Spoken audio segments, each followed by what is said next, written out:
네, 바로 이 차량입니다. 1991년에 처음 출시된 맞아. D 모델인데요. 네. 배기량이 1000cc 미만이라서 경차 혜택을 받는 상용차였죠. 이 기존의 승합차보다 작은 몸집이지만 맞아. 넓은 적재 공간과 뛰어난 연비를 갖추고 있어서 특히 소상공인에게 큰 사랑을 받았습니다. 아, 이 차량 알죠? 작은 차, 큰 느낌, 큰 기쁨, 뭐 이런 광고 기억나시죠? 맞아요. 네, 그리고 또 하나 더 있는데요. 이 D 모델의 형제차로 불리는 바로 L 모델입니다. 이 트럭이지만 법적으로는 경차로 분류되며 1991년 출시된 이후 서민의 든든한 살림꾼 역할을 해왔습니다. 이 얼마나 인기가 많았던지 야. 두 차량 모델의 30년간 누적 판매 대수는 약 45만 대를 기록했는데요. 오, 하지만 이 차량들이 계속 판매되기에는 이 현실적인 장벽이 두 가지 있었습니다.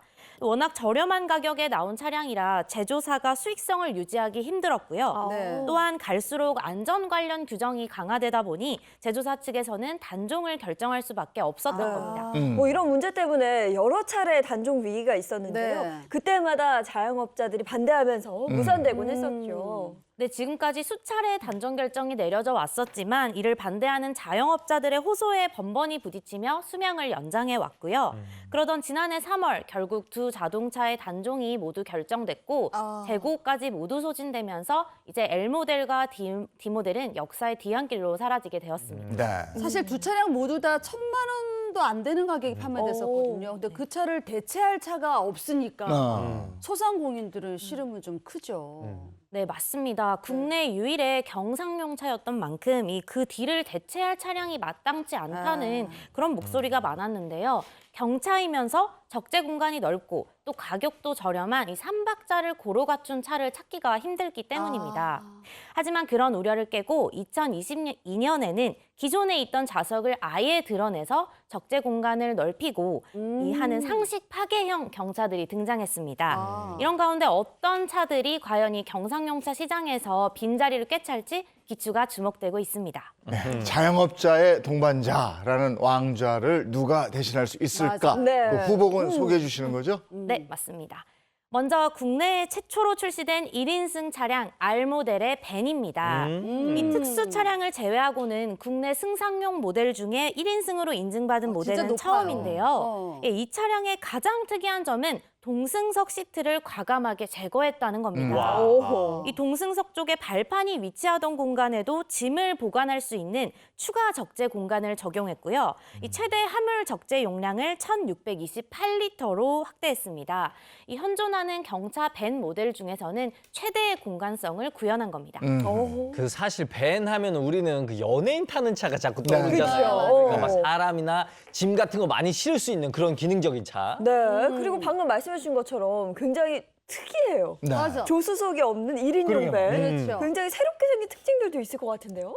네, 그렇습니다. 이 조수석이 사라진 자리에 그 밑에 발판에는 공간이 생겼는데요. 바닥의 최대 길이가 1.913m로 확보가 되었고요. 성인 한 명이 큰 불편함 없이 누울 수도 있는 정도입니다. 이 또한 최대 적재 가능 무게는 315kg으로 기존보다 26%가량 향상돼 높은 적재 효율성을 확보했는데요. 낚싯대나 스키, 스노보드 같이 기존의 경차에는 싣기 어려웠던 이 부피가 크고 긴 물품들도 적재할 수 있게 충분하다고 합니다. 이제 그러다 보니 1인 사업자 외에도 홀로 여행을 다니는 이 나홀로 나들이족의 수요도 만족할 수 있을 것으로 보입니다. 아, 저 차 그 넓으니까 싹 누워가지고 하늘의 별을 딱 보면서 야, 이 차박족들한테 너무 좋겠는데요. 그렇죠. 그렇죠. 캠핑하기도 최고고. 네. 그리고 물건 많이 실어 나르셔야 되는 분들 같은 경우는 조수석이 통째로 네. 사라졌잖아요. 훨씬 물건도 편하게 실을 수 있고 넣고 빼기도 쉬워졌을 것 같아요. 조수석이 없는 1인승 벤 모델. 어떤 소비자에게 또 유용할까요? 이 부분은 발빠른 제가, 아니, 네. 이빨은 제가 해봤습니다. 먼저 차량은 적재 공간이 넓기 때문에 물류업계에서 가장 빠르게 반응을 보일 것으로 보고 있습니다. 네. 자, 주문한 물품이 고객에게 전달되는 마지막 구간인 라스트 마일 배송이나 단거리 물류의 인기를 끌 것으로 예상이 됩니다. 그리고 1인 가구의 소규모 이사를 위한 카셔링이나 출장 서비스 같이 상용적인 측면에서도 수요가 창출될 것으로 보이고요. 자, 캠핑이나 차박 같은 다양한 레저 활동을 좋아하는 층에서도 열띤 호응을 보이고 있습니다. 그래서 1인 에어매트 같은 캠핑용품의 어. 개발도 검토하고 있다고 합니다. 네. 이처럼 다양한 소비자들의 입맛을 충족시킬 것으로 예상이 되고 있습니다. 네, 그리고 또 이게 다가 아니죠. 네. 새로운 벤 모델이 또 하나 출시됐다면서요. 오. 네, 앞서 D 모델과 L 모델이 형제차로 불렸듯 이번에 소개해드릴 차량도 앞서 소개한 차와 형제로 불릴 것 같은데요. 이 바로 H사의 경영 SUV C 모델의 벤입니다. 아, 요거 저 알아요. 이게 대통령의 차라고 대통령도 샀다 뭐 이런 차 아니에요? 네, 맞습니다. 이 기억나요. C 네네. 모델은 지난해 H사에서 19년 만에 출시한 경차로 대단한 열풍을 불러일으켰는데요.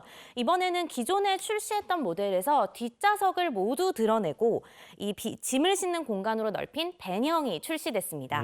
총 940리터의 적재 용량을 구현했고요. 기존의 C 모델이 가지고 있는 개성 있는 디자인과 안전 그리고 편의 사항을 그대로 계승해서 높은 공간 넓다, 활용성을 넓다. 갖춘 것이 네네. 바로 특징입니다. 음. 네, 앞서 본 차량과 달리 이 차량은 2인용이고요. 이 물류 운송이나 이동식 스토어, 레저 등 다양한 분야에서도 입맛을 맞출 수 있을 것으로 보입니다.